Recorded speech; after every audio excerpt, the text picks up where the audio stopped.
welcome back to this update video. We're going to be going over, a few weeks ago, Liberty Bankers made some changes to their application, and we're going to go over them here. Before we get into the differences of the applications between the new and the old one, if you don't already, make sure you have their app downloaded. You can run a premium quote. You can actually do, if you have their, I think, ID and social, you can, if you're in person, pretty much, you can get a pre-approval before you submit the application. And they have, of course, their entire drug list on the app here. And like we always say, Fex Toolkit is a tool, not a crutch. We do have the entire drug list here coded into Fex Toolkit, so when you put a drug into Fex Toolkit, it's going to tell you what the app will. But like I just mentioned, it's a tool. We want people to use it as a tool, not a crutch. So make sure you have the app downloaded if you don't already. Very nice resource to have, even though Liberty Bankers with their medications can be a little bit unpredictable, which is why using Fex Toolkit can be pretty important. Because sometimes you wouldn't expect some of these medications to go standard or modified, especially now with the changes, but sometimes they do. So there's actually basically 3 questions that they made less strict, and then you can say 3, but pretty much 4 to 5 that they made a little bit more strict. So we'll go over the ones where they actually eased up on first. And this is, if anyone cares, this is the Pennsylvania application, not that it matters in this case. And this is just the new, I think this is I don't even know. I think this is just the basic application. I'm not sure of the state on this one. But firstly, they used to have multiple sclerosis go as a decline. You can see here. It now goes modified. So to me, this isn't too huge of a change. I don't think too many of us are writing Liberty Bankers modified much, if at all. But hey, you can at least get it approved now. Maybe in some scenario you might need to use the LBL modified product. So hey, there you go. The next one is, this is, I think, I'm split between this one and the next one as what the bigger change is, but they used to do a decline decision if someone's just been confined to a hospital in the past year. So that was probably a major one that kind of tripped up a lot of us on Liberty Bankers apps.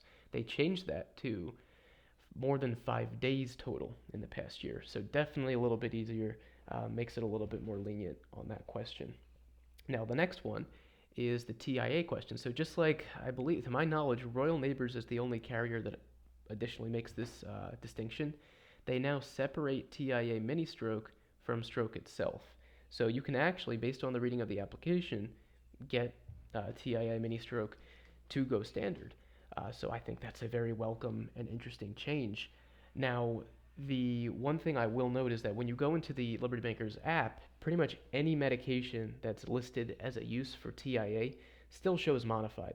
So I think the jury's still out on what's going to happen with this. Now, by definition, a TIA is something that resolves itself with no residual effects within 24 hours. So it doesn't mean necessarily the prospect is going to have medications, but they might. So it's just something to keep note of, just because you have, and again, that's the way we have it in Fex Toolkit. So just keep note of that, but a TIA in and of itself, within the past 2 years, it now goes standard. So I think that's an interesting change to now have alongside Royal Neighbors, especially because Royal Neighbors got rid of the graded product, at least in all but, I think, 2 or 3 states, and they made that product a little bit more tighter, a little bit more tight on the mins and max for the face amount. So it's nice to have another carrier that you can get the TIA placed day 1 at the very least with, or have a chance of getting it placed day 1. Now we're going to go into the changes that made the application a little bit more strict. So firstly, drug abuse within 2 years used to go modified. It's now a decline. Now to me, this isn't too big of a change, simply because, like I mentioned, I don't think too many of us are writing Liberty Bankers modified much, if at all. Additionally, Liberty was already extremely strict, if not a flat-out decline, on a lot of these dual-use medications, these heavy-duty, that can be used, that usually are used for opioid, alcohol, drug abuse, that can be used for pain. So it's not like really any of us were submitting applications with, or applications on people with those medications anyway. But just so you're aware, those cases, if they were going to go modified at all in the past, are now just straight declines. Next, they moved the Hepsi kidney disease systemic lupus question that used to be in the standard section. It is now in the modified section. So to me, this is a pretty decent hit. Hepatitis, cirrhosis, pancreatitis. I mean, this is, something that you see pretty often.